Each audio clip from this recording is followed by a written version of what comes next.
The bigger question is, should you buy a home in 2024? That's the question. Should you buy a home in 2024? Is it even worth it? Does it make sense to buy a home in 2024? If you ask me as a realtor, it's always a good time to buy, period. It's always a good time to buy. Don't don't wait to buy. Buy and wait as a realtor. As a real estate expert and advisor,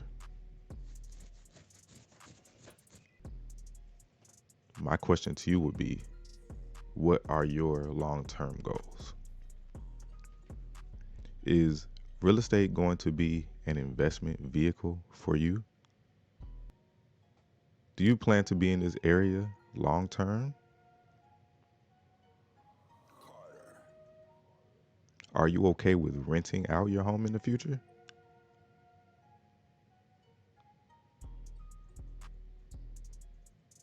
These are the questions that I would be asking if you ask me, should I buy in 2024? So, yeah, there are downfalls to being a homeowner. But you have to think about it like this, too. It's not super sweet being a renter. A lot of people like to have some type of stability. My thing is, you could buy a home, stay there for a couple years, and when you're ready to leave, rent out the home, make a couple of extra $100. Do that for 20 years. Do that for 10, 15 years. Let the house appreciate and then sell it. Homes are investment vehicles. They really can be. They might be a long-term investment vehicle, but over the course of time, homes have appreciated. Yes, there are dips and downs, but if this is a long-term investment, you ride the wave, baby. You ride the wave. So let's see what the internet has to say.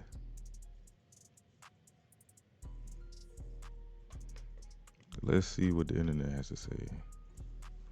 Should you buy a home in 2024? Should you buy a home?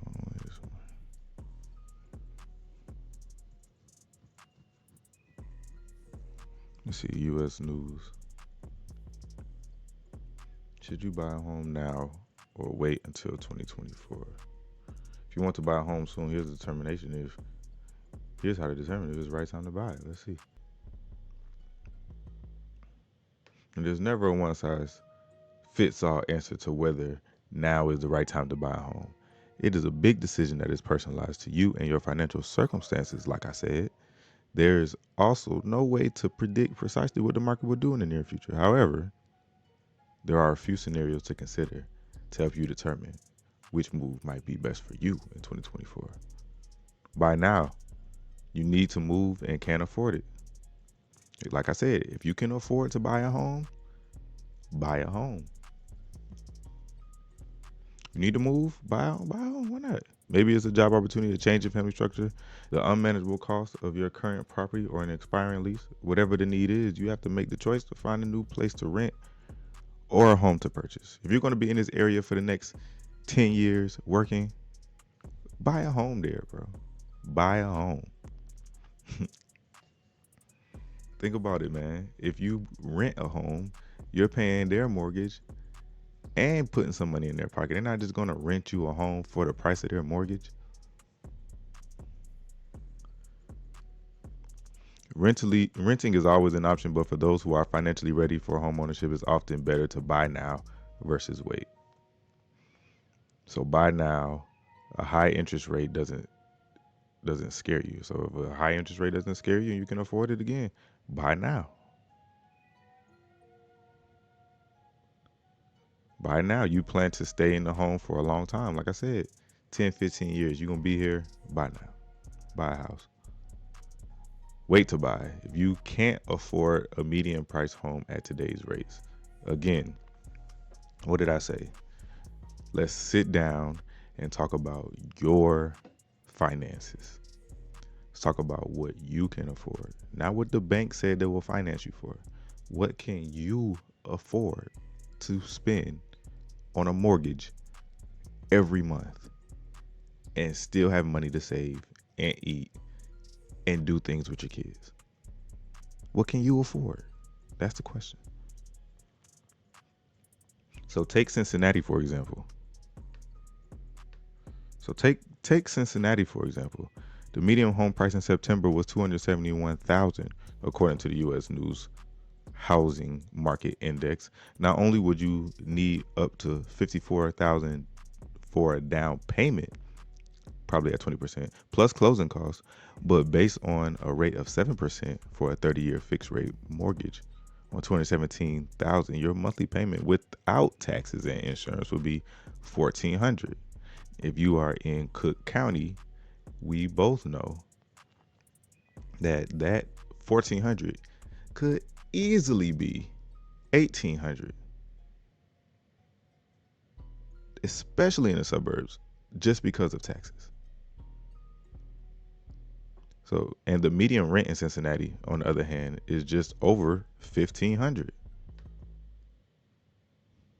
So the average home price is 1,400. That's a mortgage, and the average rent is just over 1,500. As a renter, you aren't responsible for added maintenance costs, property taxes, insurance, making it a more affordable financial move. If the mortgage payment plus home operation costs will be a struggle with your income and budget, then waiting to buy is a better move. Also, wait to buy. This is according to usnews.com. Wait to buy. You're not finding the right home. So if you're having an issue finding a home, this is a move in the right direction after the pandemic fueled housing frenzy where the housing supply was under 1 month, but it is still an undersupplied market. Around 6 months of supply is considered a balanced market.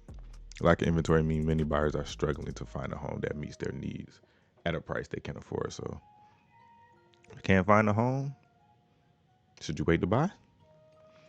Wait to buy. You are struggling to qualify at current rates or prices. This is another.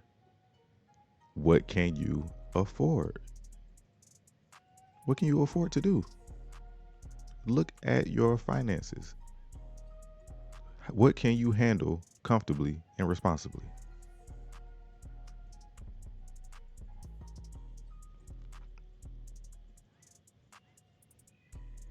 And that's it for that article. So I think that was a pretty decent article. It wasn't terrible. Thought it was pretty good. They showed both sides of if you should buy or if you shouldn't buy. Let's see if there's anything else. Housing market predictions is a good time to buy a house. It's October. Fannie Mae predictions for as far as they probably gonna make me pay for it. Should you buy a house for what you need? Fox Business.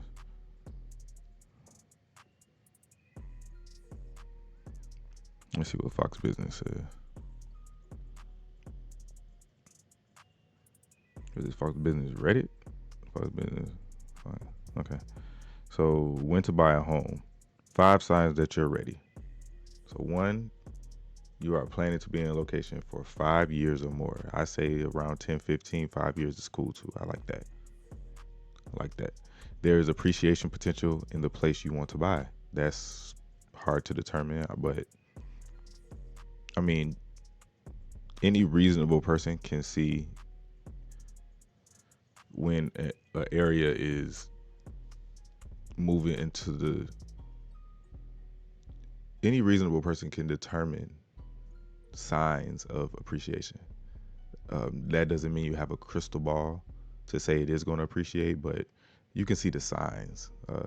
They're tearing down bad homes, boarded up homes. They are building. They are reconstructing homes. You see a lot of building permits. They are building businesses. Businesses are coming into the community. Just you can see the signs of it. So okay. Number 2 is appreciation. Oh my God. Number 3 is you want predictability. So over the long term, housing prices tend to go up. Whether you're renting or buying, as a renter, you're subject to whatever housing costs the market and your landlord dictate. When you buy a home with a fixed rate mortgage, you can ensure that the largest element of your housing expenses, your mortgage payment, won't rise, even if you don't get it at a rock bottom price. So your mortgage, like your mortgage, your principal and interest will not change on a fixed rate mortgage, but your taxes are subject to change. So you could see your mortgage payment move up and down throughout the course of you owning that home, especially if you're, you know, you have a mortgage and your taxes included in your mortgage. That's just how it is. The taxes are what's not particularly predictable. I mean, it just depends on the area that you're in.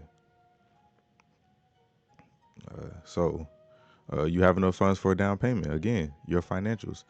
Save 20%. That's what I would say. Save 20%. Even if you don't plan to use 20%, have it. Opens up more doors for you. If you saved an emergency fund, that is very important. So things arise, issues come up. You need an emergency fund.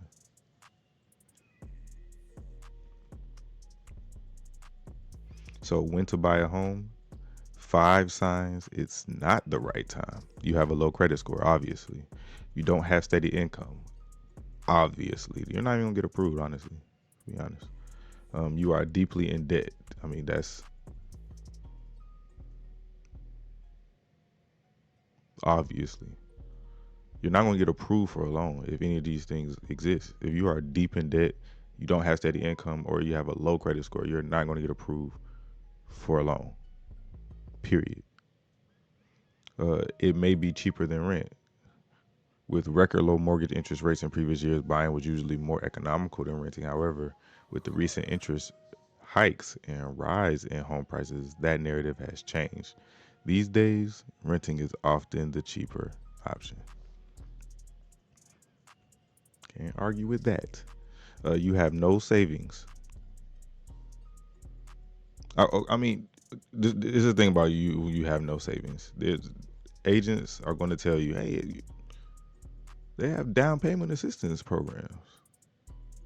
They have grants. There's grant money out here.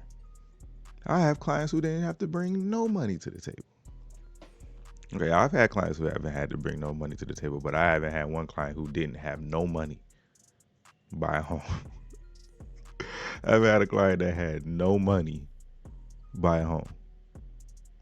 I get that call from the lender. Hey, Mike. Hey, we're this close to getting such and such approved, but here's the problem: they don't have any money. I mean, you guys can work to get them. You guys can work to get them closing cost credit, but I mean, we're going to need the whole thing, and we're going to need to give them a lender credit. What? Man, it ain't no inventory out here. There's no way that this seller is about to give 6% in closing cost credit. This is not that market. I ain't gonna say there's no way, but you need savings. You need to have some money. So there's a lot of people out there that will pitch, no money down. You need some money to buy a home, right? Don't fall for it. Pros and cons of buying a home at different times of the year: winter, spring, summer. Hey, this is the thing. If you can afford to buy a home, it's an amazing time to buy a home. It's always going to be a great time to buy a home if you can afford to buy a home and afford a mortgage payment and afford it into perpetuity. If you're borderline struggling financially, you probably shouldn't buy a home. Just rent until you can get your finances together, especially in this market. Like I said, in a lot of areas, especially in Chicago, it is cheaper to rent than to buy a home on average.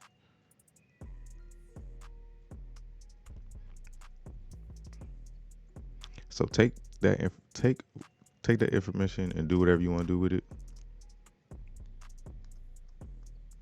But you can't say that I didn't tell you.